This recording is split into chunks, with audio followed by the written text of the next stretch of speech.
Saya percaya kepada sesuatu yang saya mengerti, sesuatu yang boleh dipelajari sejak TK sampai perguruan tinggi, sejak anak-anak sampai kakek nenek.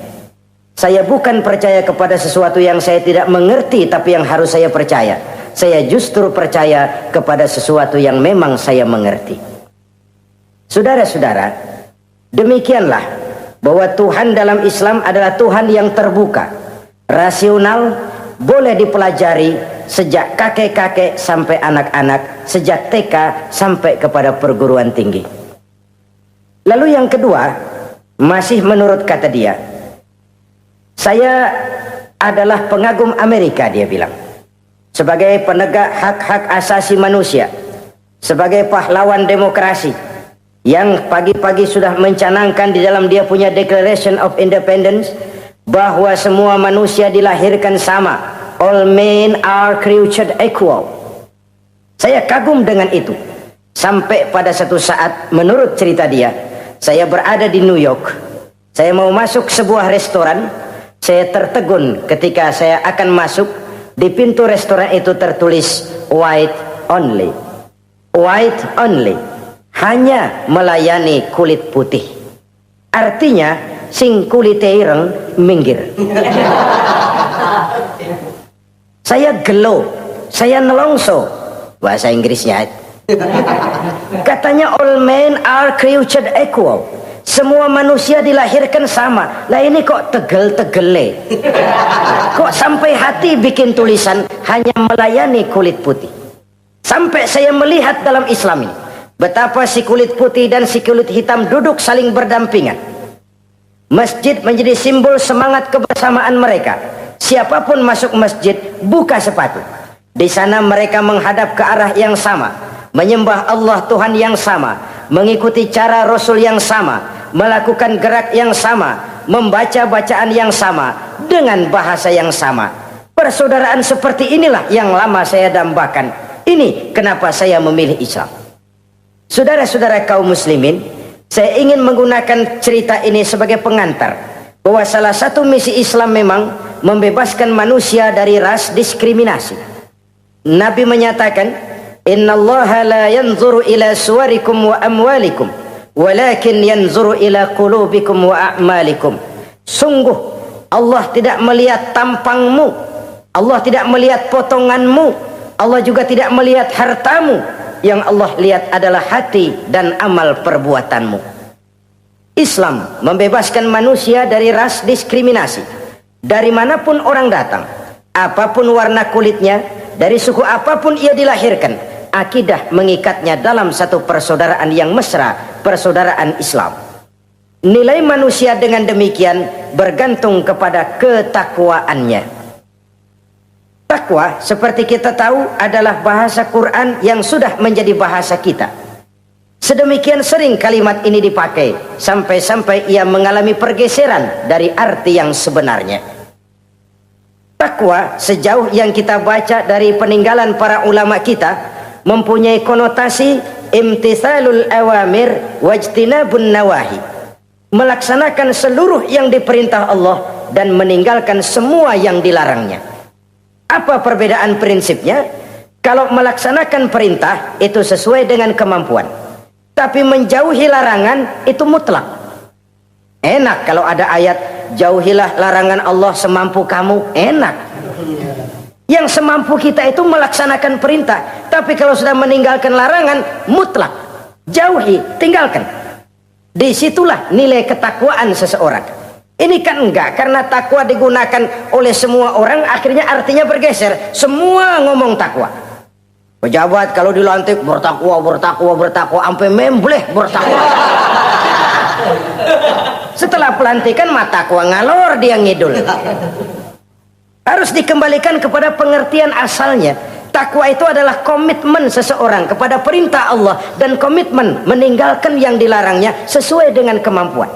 Di situ nilai manusia dalam pandangan Allah. Yang tadi Nabi katakan, Allah nggak lihat potongan kita, Allah nggak lihat harta kita. Yang Allah lihat adalah hati dan amal perbuatan, dan itulah takwa itu.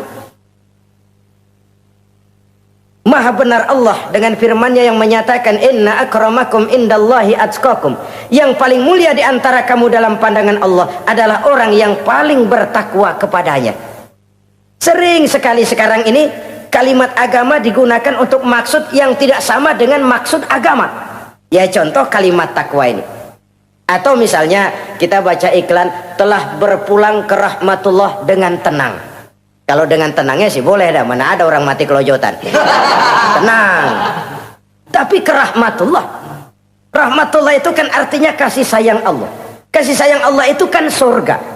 Kalau bajingan mati, enggak ke rahmatullah pulangnya. Kalau mau jujur mestinya telah pulang ke neraka. Kalau mau jujur, kalau mau pakai bahasa netral sopan, telah berpulang. Begitu sajalah. Pulang kemana? Ya sesuai dengan amalan dia. Tapi kita kadang salah kaprah menggunakan kalimat rahmatullah untuk yang tidak baik. Termasuk di dalamnya penggunaan kalimat takwa ini. Padahal disinilah nilai manusia dalam pandangan Allah. Kalau manusia dinilai dari potongannya, oh bintang film nomor 1 masuk surga. Kalau manusia dinilai dari hartanya, konglomerat nomor 1, kita mau belakangan buncit banget gitu. Allah maha benar. Yang paling mulia di antara kamu dalam pandangan Allah yang paling bertakwa kepadanya. Nah, apa sih sifat-sifat orang takwa itu? Ini yang akan kita bicarakan pada pertemuan kali ini. Berangkat dari surah Al-Baqarah ayat 3 sampai dengan ayat 5, kita akan melihat 5 tanda orang-orang takwa itu. Apa dia? Pertama, allazina yu'minuna bil ghaib. Orang yang bertakwa adalah orang yang beriman kepada hal-hal yang gaib. Kita tahu bahwa yang ada ini kan cuma 2 saja pada hakikatnya. Pertama Allah dan yang kedua alam. Allah adalah apa yang selain alam. Yang selain alam itu ya Allah namanya. Allah itu bukan alam dan alam bukannya Allah. Allah disebut Khalik, alam disebut makhluk. Kemudian alam ini kan ada 2 macam. Ada alam nyata, ada alam gaib. Ada alam syahadah, ada alam gaib. Alam nyata kita sebut dengan alam fisika, dan alam gaib kita namakan dengan alam metafisika. Termasuk dalam alam gaib ini kita wajib beriman. Akhirat, alam gaib, kita percaya akhirat itu ada. Alam kubur, alam gaib, kita yakini keberadaannya.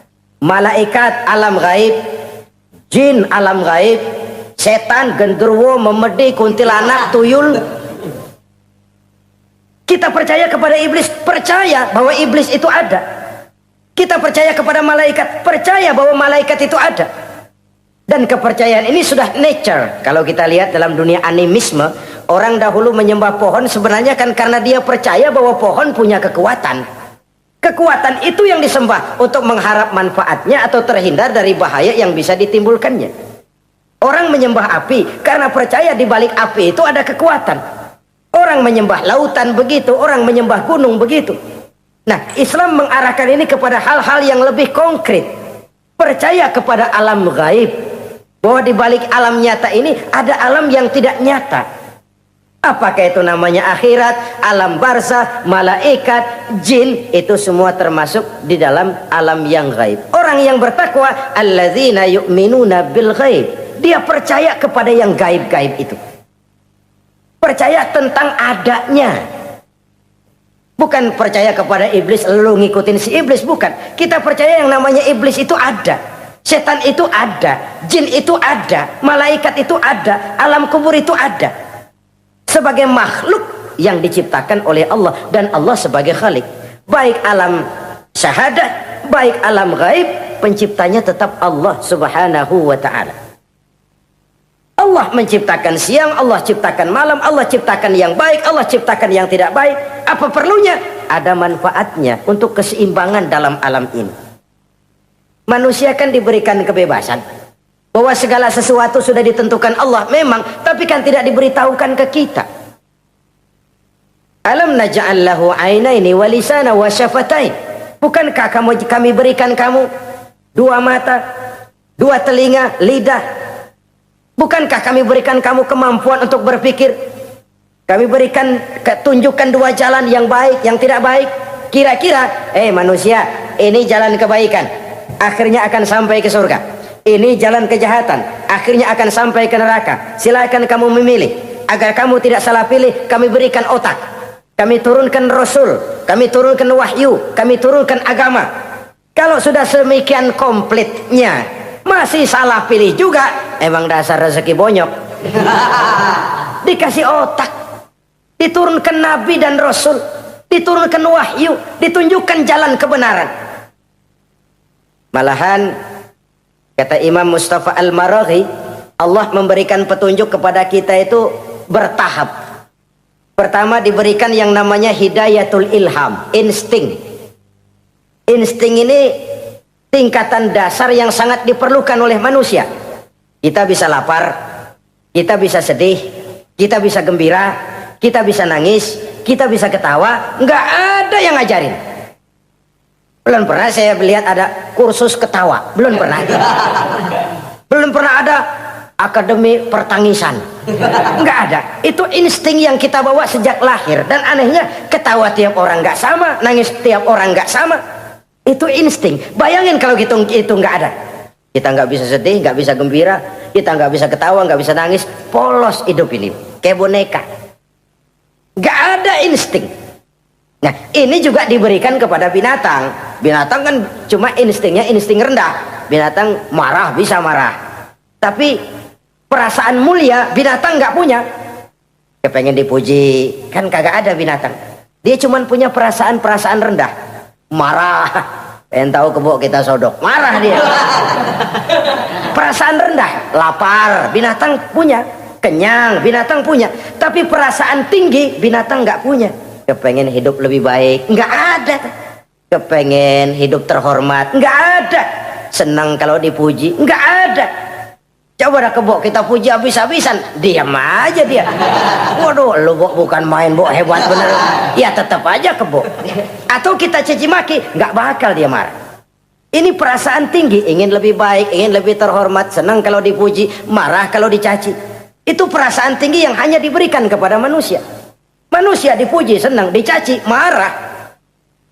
Orang kita puji walaupun wah kamu hebat bener, walaupun dia bilang ah kamu bisa aja, tapi kupingnya tetap aja mekar.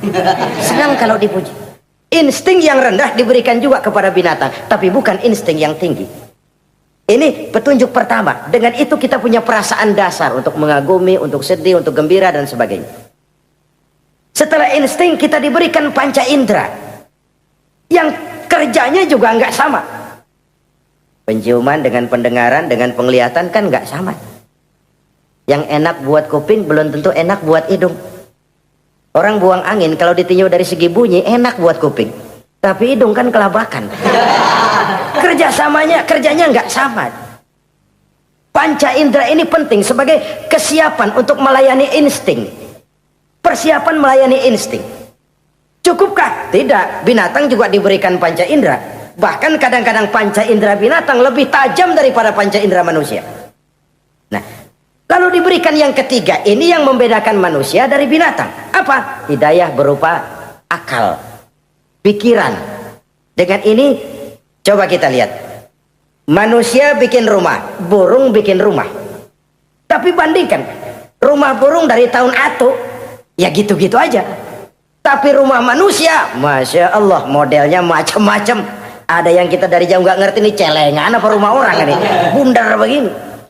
Binatang bikin rumah, manusia bikin rumah. Binatang bikin rumah dengan insting, manusia bikin rumah dengan otak. Hasilnya berbeda. Manusia tidak punya sayap, tapi dengan otaknya dia bisa terbang lebih tinggi dari burung.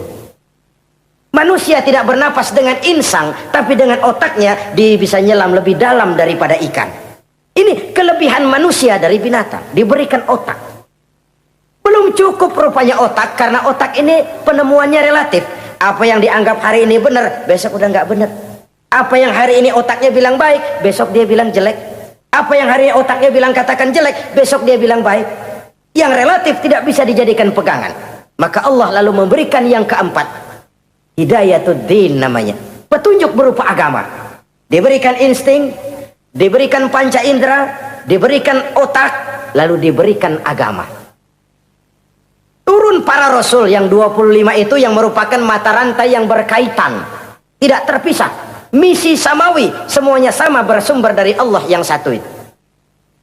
Setelah agama datang, masih ada yang lebih penting. Apa? Hidayah yang disebut taufik, persesuaian kehendak antara kita dengan Allah.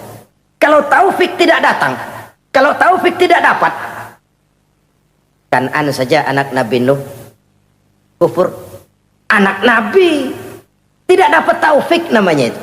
Agama turun, bapaknya Nabi,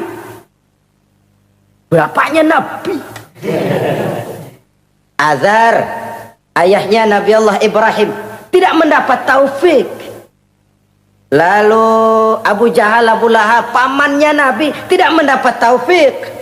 Lalu istrinya Nabi Lut tidak mendapat taufik. Bayangkan ini, anak Nabi, paman Nabi, bapak Nabi, istri Nabi. Taufik inilah yang hak prerogatif Allah. Insting semua dikasih, panca indera semua dikasih, otak semua dikasih, agama kepada semua diturunkan. Tapi taufik ini hak prerogatif Allah. Lah kita ini bersyukur, ponakan Nabi aja bukan dapat taufik. Tidak sekedar mendengar Islam, mendengar agama, tapi mengikuti agama itu sendiri. Inilah institusi-institusi yang diberikan Allah kepada kita. Jadi kalau sudah begini lengkap, manusia, nih aku kasih, tempuh jalan ini, masih salah juga, dasar sableng. Pantas kalau Allah mengadili, pantas kalau Allah memberikan sanksi. Kenapa? Rasul udah turun, otak dikasih, panca indera dikasih, peringatan dikasih, masih salah juga, pantas dong kalau diadili. Kecuali kalau Allah nggak nurunin apa-apa, hidup dah selagu-lagu lu sono, mau guling mau gupak terserah deh. Kalau begitu lalu ada pengadilan, nggak adil. Ini institusinya lengkap kok. Pantas kalau Allah mengadakan pengadilan di akhirat. Pantas kalau Allah meminta kita pertanggungan jawab. Komplit begini rupa. Nah, termasuk di dalamnya kita percaya kepada yang gaib ini. Bahwa ada yang tidak nyata di balik yang nyata ini. Ada yang kita percaya kebaikannya, ada yang kita percaya sekedar percaya saja. Kayak setan, iblis, kita percaya adanya, tapi kan nggak wajib ngikutin. Termasuk mempelajari ilmu-ilmunya setan, ilmu-ilmunya iblis. Tenung, santet, nujum-nujuman, ramal-ramalan, itu kan ilmu-ilmunya setan, ilmu-ilmunya iblis. Belajar saja pun jangan, belajar saja pun nggak boleh, apalagi sampai mengamalkannya. Karena tatkala kita belajar apalagi mengamalkan, kita sudah bersekutu dengan setan dan iblis. Na'udzubillah summa na'udzubillah. Ini yang pertama. Jadi orang yang bertakwa itu sifatnya yang pertama, dia percaya kepada yang gaib. Di balik yang nyata ada yang tidak nyata. Lah, saudara-saudara, jangankan yang alam seperti ini ya, alam kubur, alam akhirat, masih di alam nyata ini saja ada sesuatu yang hanya kita bisa rasakan tapi nggak bisa kita lihat, nggak bisa kita pegang. Contohnya angin, ada tuh kita rasain tapi kan nggak bisa kita pegang. Bentuknya bagaimana kita nggak tahu. Wah, merah pak, kenapa? Buktinya dikerok. Itu mah merah kerokan, bukan warna angin merah. Sesuatu yang ada tapi hanya bisa kita rasakan. Pedas, makan cabai pedas. Pedas itu ada, tapi kan abstrak. Mana sih pedasnya? Nggak bisa kita pegang, nggak bisa kita lihat, tapi kita rasain. Oh, itu yang hijau mah cabai mang. Pedasnya mana? Pedasnya sesuatu yang cuma ada rasa, tanpa bentuk, tanpa bisa kita jamah. Ini satu langkah untuk mengantar kita memahami yang gaib. Yang masih dalam alam nyata saja ada sesuatu yang kita cuma merasakan adanya, tapi kita nggak bisa lihat, kita nggak bisa pegang. Makanya ada orang tanya, Pak, itu kalau orang mati dibacain Fatihah di sono apa pahalanya nyampe tuh? Saya jawab, kalau ente nggak percaya mati dulu dah. Mati dulu, bacain Fatihah, tungguin di sono. Kalau nggak nyampe balik lagi kemari. Long bagaimana hal-hal yang kayak begitu? Wong sholat saja kita nggak tahu sholat kita diterima atau tidak oleh Allah. Kita puasa, kita hanya melaksanakan. Allah mau terima apa tidak kita nggak tahu. Itu yang nyata-nyata, apalagi sudah berkaitan dengan hal-hal yang gaib. Ini sifat yang pertama, orang yang bertakwa, alladzina yu'minuna bil ghaib, dia percaya kepada yang gaib. Alam kubur itu ada, alam akhirat ada, malaikat ada, jin ada, surga ada, neraka ada, dan lain sebagainya. Satu. Yang kedua, orang yang bertakwa itu wa yuqimunas shalah. Setelah percaya kepada yang gaib, mereka juga mendirikan sholat. Nah, mari kita lihat ayatnya. Selalu yang berkaitan dengan sholat itu kalimatnya yuqimunas sholat, mendirikan sholat, bukan mengerjakan. Gak ada ayat i'malis sholat, if'alis sholat, kerjakan sholat, gak ada. Selalu aqimis sholat, dirikan sholat. Kenapa? Kata para ulama, kalimat mendirikan ini mengandung makna istimrar, mengandung arti kontinuitas, ada kelanjutan. Mendirikan sholat artinya mengerjakan sholat dengan betul. Selesai sholat, ajaran sholat diterjemahkan dalam kehidupan. Itu artinya mendirikan sholat. Nah, kalau dilihat dari sisi ini, banyak di antara kita yang sudah mengerjakan sholat tapi belum mendirikan sholat. Sebab mendirikan istimrar, ada kesinambungan. Selesai sholat, ajaran sholat diterjemahkan di tengah-tengah kehidupan bermasyarakat. Sehingga sholatnya punya refleksi, sholatnya punya bias dalam membentuk kepribadian dirinya. Ini kadang-kadang rancu, yang sembahyang dia, yang nyolong dia, yang baca Quran dia, yang fitnah orang dia, yang sedekah dia, yang nyolong dia juga. Ansip bingung bagaimana mutusinnya. Kalau mendirikan sholat mengandung arti kesinambungan, selesai sholat, ajaran sholat diterjemahkan dalam kehidupan. Apa? Banyak tentunya. Misalnya sholat melahirkan sikap rendah hati, melahirkan keikhlasan, melahirkan sifat jujur, melahirkan sifat disiplin, dan lain sebagainya. Dan itu diterjemahkan dalam kehidupan. Kita lihat, ini anggota badan kita yang paling terhormatkan, kepala. Kalau bercanda sama teman, dipegang tangan, kita masih senyum. Dipegang kaki, kita masih senyum. Tapi kalau pala dikeplakin, jengkel bukan main. Kenapa? Al-Mukarram itu adanya di sini. Otak. Di kepala. Tapi kepala yang kita hormati ini, ketika sujud di hadapan Allah, sama rendahnya dengan telapak kaki kita. Allahu Akbar. Yang besar cuma Allah. Manusia, kepala sama rendah dengan telapak kaki. Kesadaran ini membias, selesai sholat, kembali ke masyarakat, sombongnya hilang. Apalagi ikhlas. Sholat itu kan lillahi ta'ala. Orang mau puji apa tidak, enggak soal. Orang mau bilang ini, mau bilang itu, soal lain. Yang penting ini saya kerjakan lillahi ta'ala, karena Allah saja, bukan karena yang lain.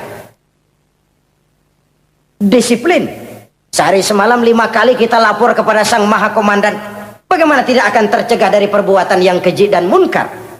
Seorang prajurit saja, kalau sehari semalam 5 kali dia lapor kepada komandannya, saya yakin dia tidak akan sempat melaporkan yang tidak baik.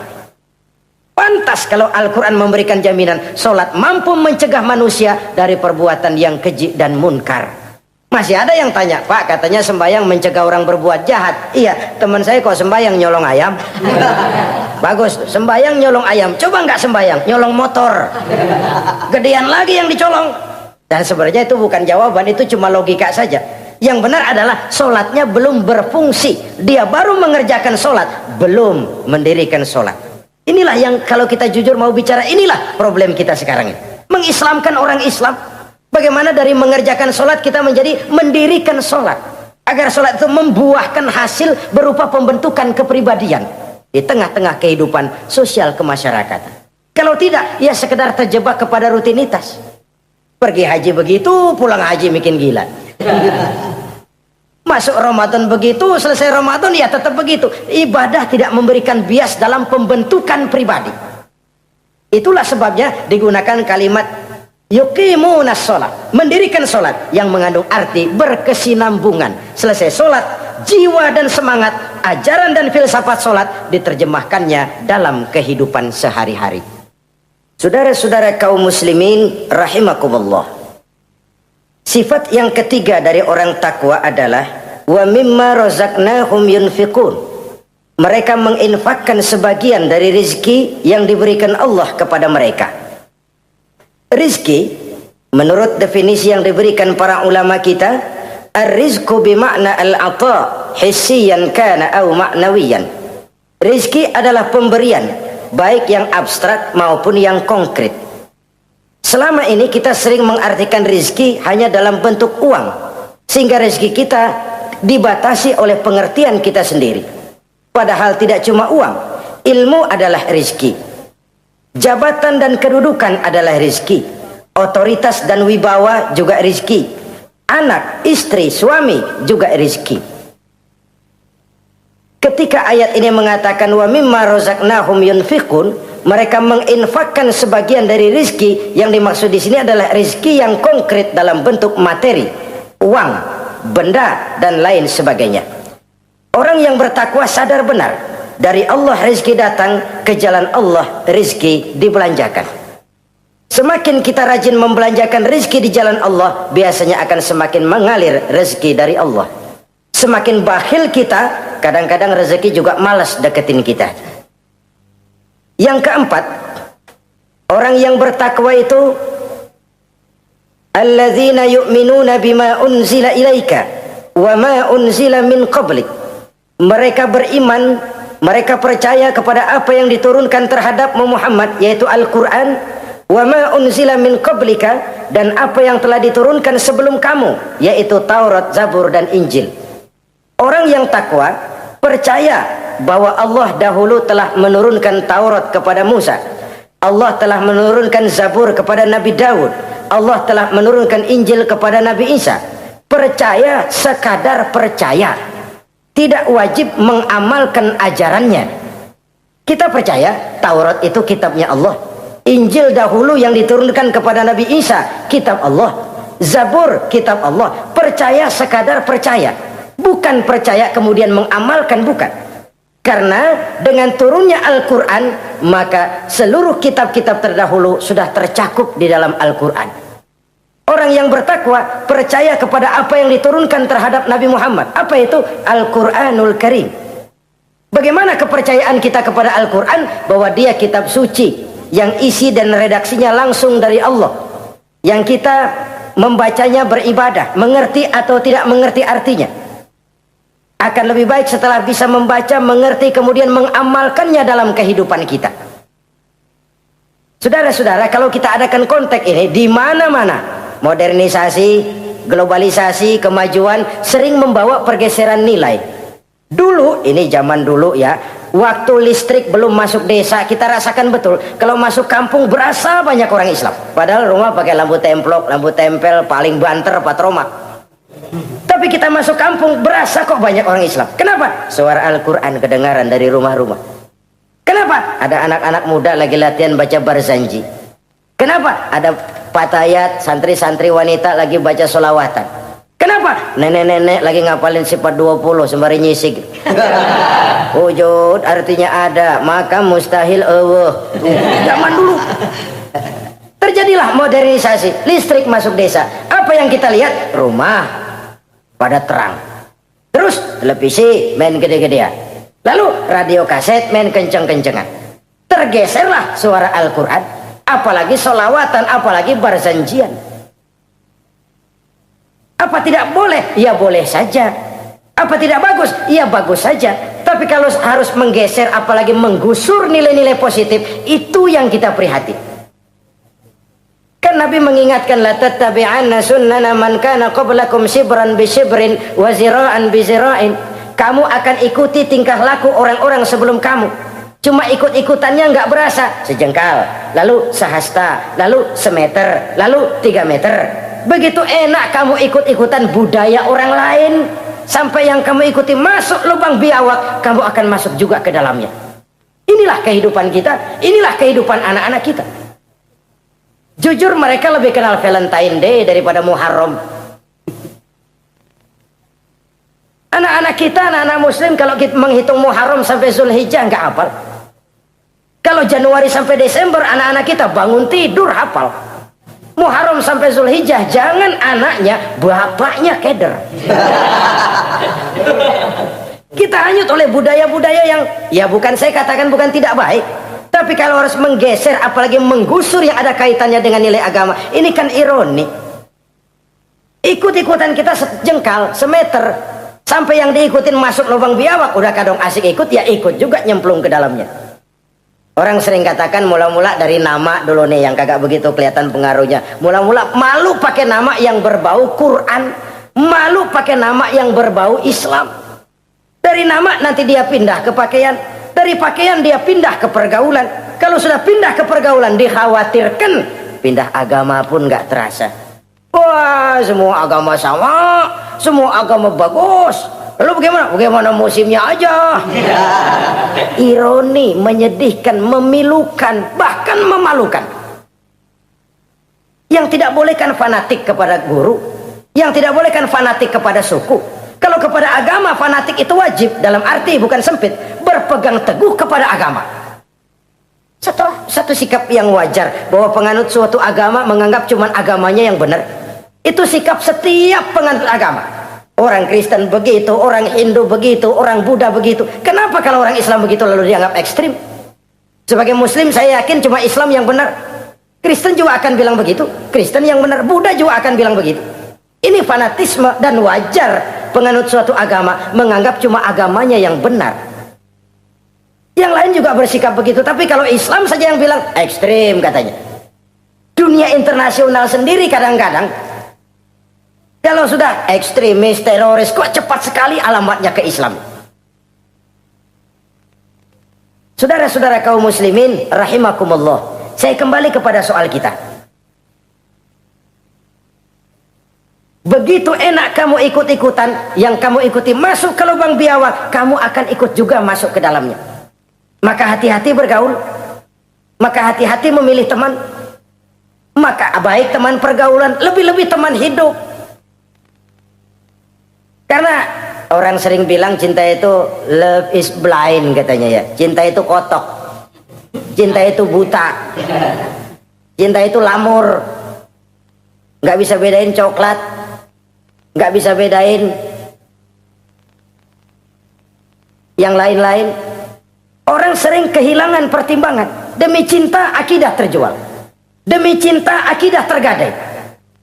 Tidak ada kemalangan yang paling malang kecuali kalau kita harus berpisah dengan akidah. Sebab itu modal dasar. Nah, orang yang bertakwa, dia beriman kepada Al-Quran. Beriman kepada Quran artinya apa? Menjadikan Quran sebagai imam dan dia sebagai makmum. Konsekuensinya makmum harus ikut imam. Selain Quran, dia percaya kepada Injil, kepada Zabur, kepada Taurat. Dilihat dari sudut ini, umat Islam itu lebih toleran loh. Orang lain yang megang Injil nggak bakal percaya kepada Quran. Orang lain yang memegang Taurat nggak akan percaya kepada Quran. Tapi orang yang megang Quran, dia percaya kepada Injil, dia percaya kepada Taurat. Dari sudut ini kan kita lebih toleran. Allah dahulu menurunkan Injil kepada Isa. Yang Injil itu yang kita percaya. Yang Allah turunkan kepada Isa. Yang Allah turunkan Taurat kepada Musa. Bukan yang telah terkena intervensi dan investasi manusiawi. Dan percaya pun terbatas percaya kepada adanya, bukan kepada mengamalkannya. Kenapa? Karena ordenya udah lewat.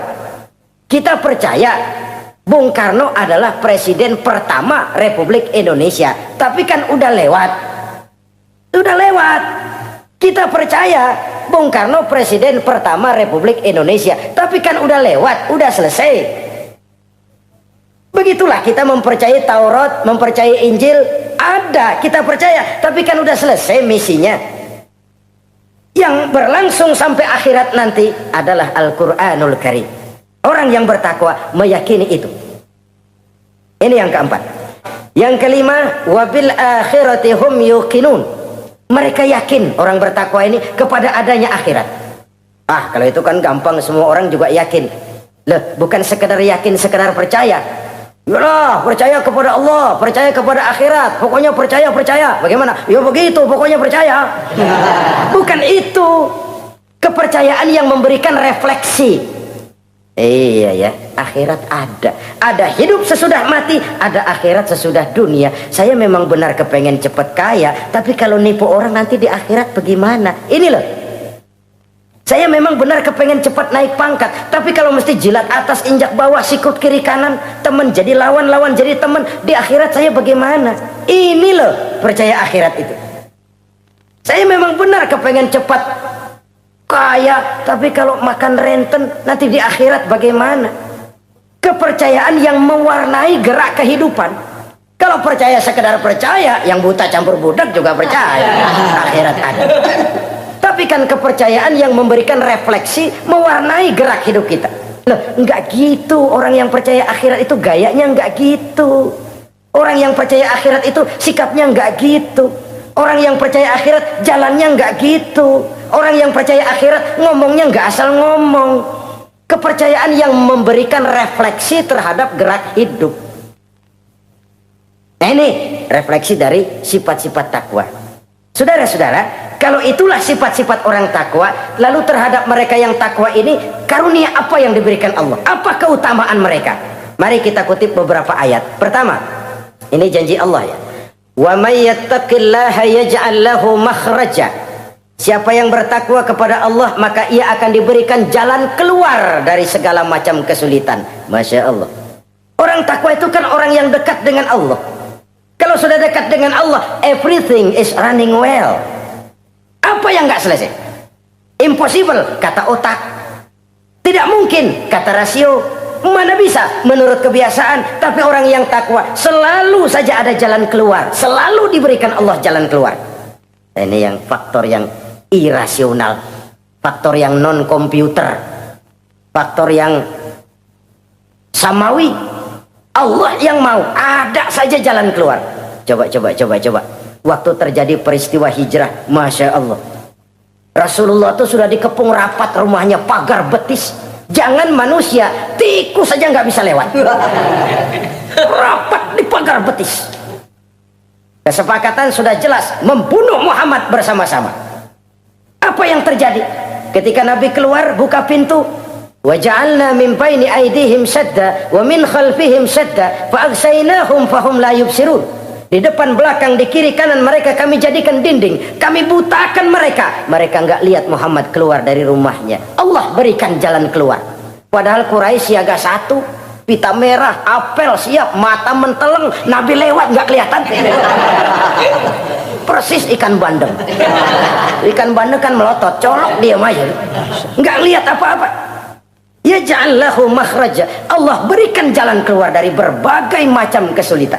Sesuatu yang menurut kita, aduh udah dah, nyerah dah, nggak bisa dah. Tapi orang yang takwa kepada Allah, Allah janji, Allah lah yang janji ini. Ya ja'allahu makhraja. Allah akan berikan jalan keluar dari segala macam kesulitan. Kenapa? Dia dekat dengan Allah. Orang yang kayak begitu yang kita takut itu. Doanya ngebul kata anak-anak. Permohonannya didengar, ratapannya dipenuhi. Allah berikan dia jalan keluar, ada saja jalan keluarnya. Ini keistimewaan pertama dari orang yang takwa itu. Lah kalau Allah yang ngasih jalan keluar, siapa yang bisa mencegah jalan orang kayak begitu? Di pagar betis lolos, di Gua Sur Quraisy sampai ke Gua Sur mencari Nabi. Kalau mereka nengok aja kelihatan. Apa yang terjadi? Dilalah, dadakan. Burung bertelur di bibir goa, laba-laba bikin sarang di bibir goa. Quraisy mikir kalau Muhammad masuk kemari telur berantakan, rumah laba-laba hancur nih, nggak mungkin dia ke sini, cari ke tempat lain. Rumah laba-laba yang rapuh menggagalkan usaha Quraisy yang gagah perkasa. Ya ja'allahu makhraja. Allah berikan jalan keluar.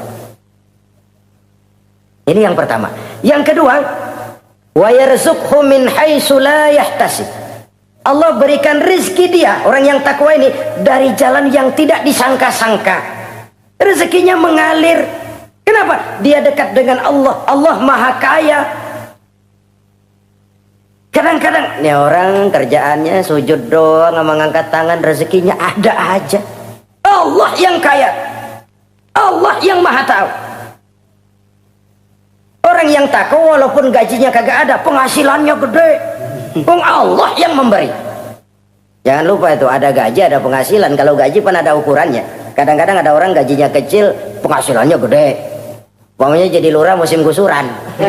Itu penghasilan. Kalau gaji bisa diukur, tapi penghasilan gede lah. Kalau semeter komisinya sekian kan gede tuh penghasilan. Ada juga yang memang gaji gede, penghasilan gede. Ini pejabat-pejabat yang banyak sikutannya tuh. Saudara-saudara kaum muslimin, orang yang bertakwa itu yarzuqhu min haitsu la yahtasib. Allah berikan rizki lewat jalan yang dia nggak sangka-sangka. Ada aja jalannya. Nggak punya duit tapi haji bisa pergi. Nggak punya duit tapi ya hidupnya wajar. Tamu datang balahan. Pernah itu ada tamu di Jawa Timur sana datang ke rumah seorang kiai, ratusan tamu dikasih makan semua. Padahal kiai rumahnya gede.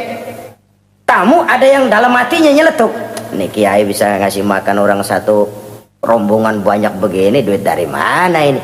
Dalam hatinya, disamperin sama kiai, kamu jangan buruk sangka, ini rezeki halal. Bukan cuma rezeki, dia bisa ngerti hati orang. Mukasyafah, Allah bukakan apa yang Allah nggak bukakan buat orang lain. Ini karunia, dan itu hanya mungkin dengan takwa. Itu tadi komitmen kepada perintah Allah, menjauhi larangannya. Mukasyafah, dibukakan pintu oleh Allah. Dia bisa lihat yang orang nggak lihat, dia bisa tahu yang orang lain nggak tahu. Udah nggak bisa main-main kalau ketemu orang begini. Ini udah high class ini di sisi Allah. Ini yang kedua, rezekinya ngalir lewat jalan yang nggak sangka-sangka. Yang ketiga, wa may yattaqillaha yaj'al lahu min amrihi yusra. Orang yang bertakwa kepada Allah, Allah jadikan urusannya gampang. Allah mudahkan urusannya. Masya Allah. Kalau Allah yang sudah mudahkan, siapa sih yang bisa bikin sulit? Allah yang gampangin urusannya. Orang mana yang bisa bikin sulit? Boleh manusia merencana, mempersulit, memblokir segala macam. Tapi kalau Allah gampangin, jalan tuh urusan. Boleh manusia merancang, tapi kalau Allah mau, apa yang nggak mungkin? Satu kampung orang mau jatuhin kita, kalau Allah mau angkat, naik. Satu negara orang mau naikin kita, kalau Allah mau turunin, nyungsep. Tu'izzu man tasya wa tuzillu man tasya. Allah muliakan siapa yang dikehendakinya, Allah rendahkan siapa yang dikehendakinya. Saudara-saudara kaum muslimin rahimakumullah, dimudahkan urusan orang yang takwa itu. Jadi kalau ingin urusan kita dimudahkan oleh Allah, konsepnya cuma takwa. Kembali kepada komitmen, laksanakan yang diperintah, jauhi yang dilarang. Itu saja. Apalagi keutamaan orang takwa itu, wa may yattaqillaha yukaffir anhu sayyi'atihi wa yu'azzim lahu ajra. Siapa yang bertakwa kepada Allah, dihapuskan segala kesalahannya yang sudah lalu. Masya Allah. Dihapuskan kesalahannya. Bahwa manusia punya salah, ya manusiawi. Tapi ada hadis menyatakan, ikuti perbuatan salahmu dengan kebaikan. Niscaya kebaikan itu akan menghapus kesalahan kamu. Kalau dulu kita makan harta orang dengan zalim, kita nggak sempat minta maaf tuh orang udah mati. Bagaimana caranya? Perbanyak sedekah. Mudah-mudahan sedekah ini menutupi kesalahan kita yang lalu memakan harta orang dengan cara yang zalim. Ikuti perbuatan salah dengan kebaikan, niscaya kebaikan itu akan menghapus kesalahan kamu. Nah ini orang yang bertakwa, dihapuskan kesalahannya oleh Allah, direhabilitir, dia lakukan pemutihan. Yang melakukan pemutihan Allah. Kalau dosa sudah dihapuskan, Masya Allah. Coba ada hadis menyatakan, siapa orang baca Bismillahirrahmanirrahim, maka dia bisa lewat di atas air. Beku itu air. Bismillah saja bisa jalan di air. Ini bismillahnya orang yang bagaimana? Nih. Bismillahnya orang yang bobotnya ringan. Bobotnya ringan, dia bisa jalan di air. Kenapa bobotnya ringan? Dosanya pemutihan. Model kita 16 kali baca bismillah, lewat di empang kelelep aja. Bobot kita kelewat berat oleh lapisan-lapisan dosa. Makin banyak dosa, makin berat bobot. Lalu bagaimana kita mau mendapat kemudahan dari berbagai urusan? Bung dosa kita berlipat-lipat. Kata Imam Ghazali, hati itu kayak kaca, bening pada asalnya. Itu kan fitrah. Tiap kali kita berbuat dosa, noda, plek, plek, plek. Tapi orang yang rajin istighfar, orang yang rajin berbuat baik, noda itu dia bersihin tuh, dia lap, rek. Sehingga kaca ini walaupun dia terkena kotoran, tapi bersih lagi. Kenapa? Rajin dilap, rajin istighfar, rajin berbuat baik untuk menutupi kesalahan. Tapi kalau istighfar tidak berbuat baik berat, itu nanti itu kotoran-kotoran di kaca itu berubah jadi tieng. Tahu tieng? Udah susah diilangin kotorannya, berkarat di atas kaca. Kalau dosa sudah berkarat di hati, susah dihapus, berat untuk taubat, berat untuk melakukan kebajikan, itu sudah kerugian besar buat kita semua. Orang yang baik bukan orang yang tidak pernah salah.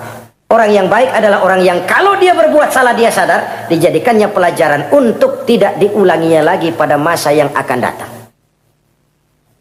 Manusia dalam Islam tidak dilahirkan dengan dosa, tidak. Manusia bertanggung jawab terhadap perbuatannya sendiri-sendiri. Oleh karenanya, apabila kita terjatuh berbuat salah, cepatlah adakan perbaikan. Orang yang bertakwa dihapuskan kesalahannya oleh Allah, dilakukan pemutihan. Ya sama juga televisi lah. Kita dulu-dulu udah lupa bayar, kelamaan numpuk. Akhirnya kan kata petugas, yang bulan ini bayar aja dah, yang bulan ini aja dah, yang lain mah pemutihan. Kenapa? Dia sudah lihat kita punya tanda-tanda baik, pengen membayar dengan sebagaimana mestinya. Padahal ketakwaan kepada Allah. Lalu wa yu'azzim lahu ajra.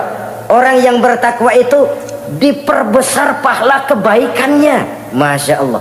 Sudah dosa dihapus, dia diampuni, diputihkan, kebaikannya dilipat gandakan pahalanya. Padahal kita semua sama-sama maklum. Inilah kenikmatan Islam. Kalau kita berbuat jahat, dibalas dengan yang setimpal. Kalau kita berbuat baik, dibalas berlipat ganda. Wallahu yudha'ifu liman yasha. Allah melipat gandakan pahala kebaikan bagi orang yang dikehendakinya. Alangkah pemurahnya Allah. Dosa kebaikan berlipat ganda, dosa kesalahan seimbang dengan kesalahan itu. Karena itu kata para ulama sufi, kalau kamu berbuat jahat, jangan lihat besar kecilnya, tapi lihat kepada siapa kejahatan kamu lakukan. Kalau kamu mendapat kebaikan, jangan lihat besar kecilnya, tapi lihat siapa yang ngasih kebaikan itu. Kecil dosa kita lakukan, tapi kepada Allah. Sedikit karunia yang kita terima, Allah yang ngasih. Logikanya begini. Saya ketemu menteri, dikasih duit 5.000 perak, 5.000 rupiah. Karena yang ngasih menteri, itu duit barangkali saya jadiin jimat. Nggak saya belanja-belanjain. Saya simpan. Kenapa? Buat bangga-banggaan, buat cerita-ceritaan. Saya ketemu menteri masa nih 5.000 perak dikasih. Menteri yang ngasih 5.000 rupiah, saya simpan, saya jadikan kebanggaan. Bagaimana kalau yang ngasih Allah, yang serba maha kaya, maha adil, maha tahu, kita lupakan. Akaltum ni'mata rabbikum walam tashkurulah. Tiap saat kita namakan nikmat Allah, tapi kita lupa bersyukur kepadanya. Padahal Allah janjikan, makin kamu pandai bersyukur, makin aku tambah nikmatku. Tapi kalau kamu tidak pandai bersyukur, awas, azabku itu amat pedih. Jadi azab, nikmat maksud saya, bisa berubah menjadi azab kalau kita tidak pandai mensyukurinya. Saudara-saudara kaum muslimin rahimakumullah. Dari uraian singkat ini, saya ambil beberapa catatan utama. Pertama, nilai manusia dalam pandangan Allah adalah ketakwaannya. 14 abad yang lalu, sebelum orang teriak-teriak tentang hak asasi, Rasulullah sudah mencanangkan semangat persamaan ketika beliau bersabda, "An-nasu kulluhum li Adam, wa Adam min turab, la fadla li arabiyyin ala ajamiyyin illa bittaqwa." Seluruh manusia berasal dari Adam. Adam diciptakan dari tanah. Tidak ada kelebihan Arab dengan yang bukan Arab kecuali takwanya. Di situ nilai manusia dalam pandangan Allah. Takwa bukanlah kulit.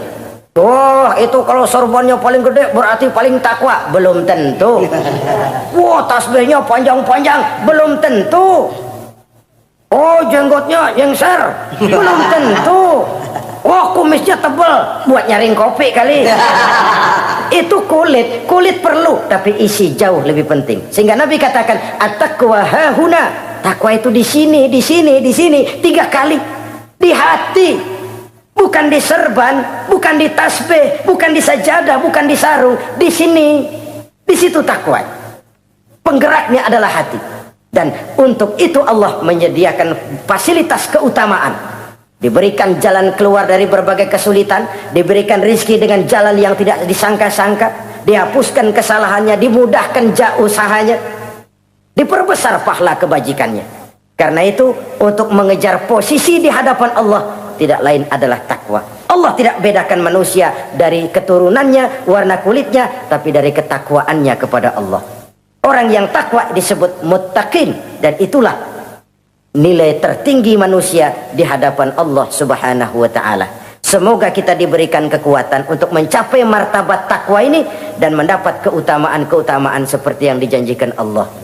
Sekian dulu jumpa kita kali ini. Insyaallah lain kesempatan kita jumpa kembali. Terima kasih atas segala perhatian. Mohon maaf atas segala kekurangan.